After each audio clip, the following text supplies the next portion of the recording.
Salut à tous, c'est la fourmi du net, j'espère que vous allez bien. Aujourd'hui on se retrouve pour la review du 8ème épisode de Koh-Lanta, le totem maudit.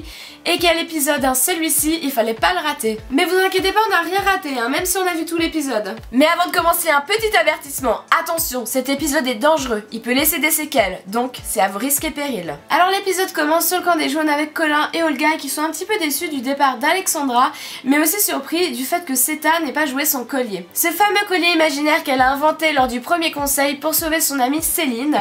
Et depuis, tout le monde est convaincu qu'elle en a un, mais qu'elle ne l'a pas joué lors du dernier conseil. Alors si vous n'avez pas vu cette saison, je crois que ça vaut la peine juste pour cette intrigue. Donc je le répète, Colin et Olga sont surpris que Seta n'ait pas joué son collier, et même avec ça, ils remettent pas en compte son existence. Écoutez là, je sais pas ce qu'il leur faut de plus. Bref, on va passer à l'épreuve de confort, donc c'est une sorte de course relais en 2 étapes, où d'abord chaque aventurier va devoir faire un parcours pour libérer une pièce en bois, et ensuite par équipe, ils vont devoir construire 2 perches pour pouvoir libérer 2 anneaux. Donc bon écoutez, c'était plutôt agréable à regarder, plutôt bien rythmé, donc les jaunes prennent un petit peu d'avance, d'ailleurs c'est les premiers à finir le parcours.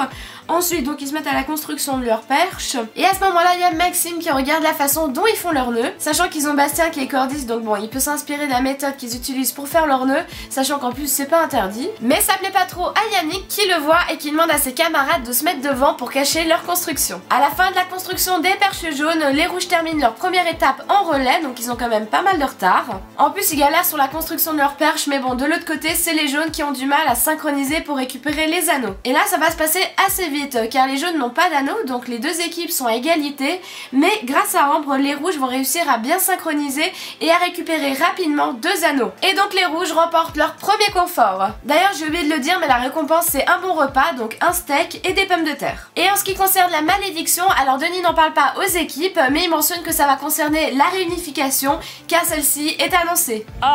Et voilà pour cet épisode, donc c'était sympa hein, ces 30 premières minutes. J'espère que ça vous aura plu, n'hésitez pas à vous abonner. Pardon, c'est pas fini, il reste encore 50 minutes en comptant les pubs. Bah là écoutez, vous me prenez au dépourvu hein, je croyais que c'était la fin de l'épisode, du coup j'ai rien noté de plus.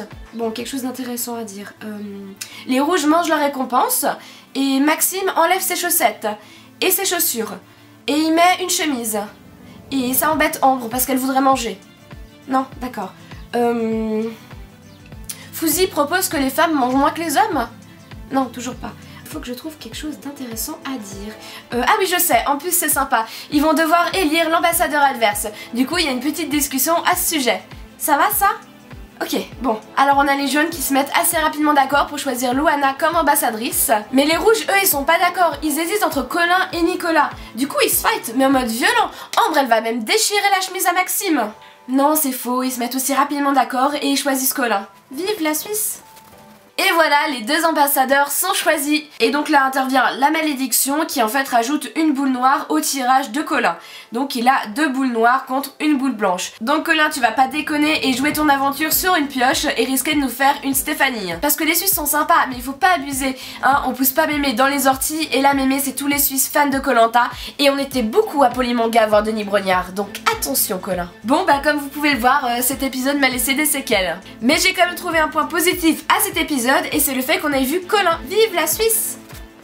Et encore un point positif, mais ça n'a rien à voir avec cet épisode, faut pas abuser non plus, c'est qu'il y a quelques jours je suis allée à Polymanga, c'est une convention en Suisse, et j'ai pu voir Denis Brognard, donc il a donné une interview, donc je vous prépare un vlog sur cette journée. Donc restez attentifs et abonnez-vous à ma chaîne, ça sortira dans quelques jours. Et voilà, ma review est terminée, hein, je vais pas commencer à vous prendre pour des cons, comme l'épisode de hier. J'espère que ça vous aura plu, à contrario de l'épisode. Si c'est le cas, n'hésitez pas à liker et à vous abonner à ma chaîne pour rejoindre la fourmilière, et moi je vous dis à bientôt dans une prochaine vidéo. Ciao ciao!